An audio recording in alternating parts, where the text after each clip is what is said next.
幸运儿的人生。我一出生就被亲生父母丢弃，一个40多岁的穷光棍男人将我捡回家。男人叫石头。我3岁的时候，他将自己好一点的衣服改了给我穿，让我以后管他叫石头爹。我6岁的时候该念书了，石头爹开始去工地搬砖为我筹学费。小学几年，我的成绩一直名列前茅，老师建议石头爹把我送进城里的中学。为了给我挣够上初中的钱，石头爹开始拼命做工，就连下班回家也舍不得休息，上山砍柴烧炭卖。一天，他在砍柴的时候摔了一跤，因为舍不得进医院，就在家里躺了几个月，最后腿也瘸了。这几个月里，我放学就回家给父亲洗衣做饭。那时我才12岁，艰辛的生活和贫寒的家境令我过早的成熟起来。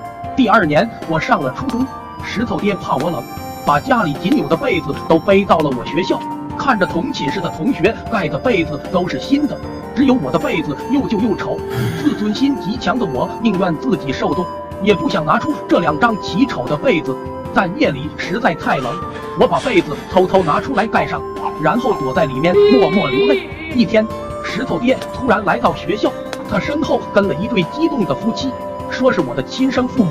那对夫妇要给石头爹2万元作为感谢，但被他拒绝了。石头爹对我说，他们家条件好，你跟他们走，以后还可以上大学。从此，我成了一个富裕家庭的孩子。我有了一张属于自己的床，床很大，被子也是崭新的。我被送到了市里最好的学校。平时，我把父母给我的零用钱存了起来。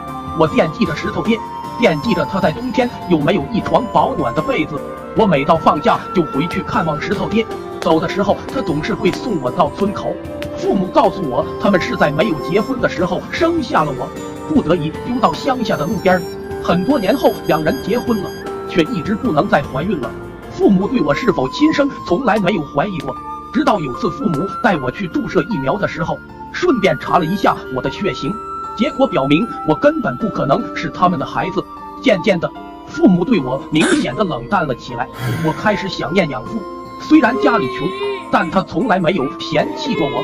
一天，我忽然昏倒在地，被老师送到医院后，父母匆匆赶来，医生说我脑袋里面长了颗瘤，需要做开颅手术。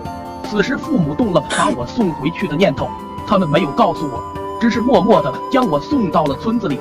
见到我养父时，他什么话也没说，他拉着我的手，眼泪止不住地往下掉，说道，孩子，他们不要你，爹带你去看病。医生说医疗费用至少要3万元，这对于石头爹无异于一个天文数字。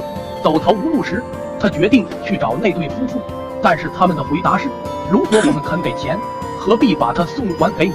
石头爹不肯妥协，日夜守在那对夫妇门前，对过往的每一个人讲述我的命运。为了救我的命，他再也没有别的办法了。最终，夫妇在舆论的压力下无可奈何地抛下2万元给他。有了这2万，再加上他这些年的积蓄，勉强地支付了医药费。由于是良性肿瘤，手术做得很成功。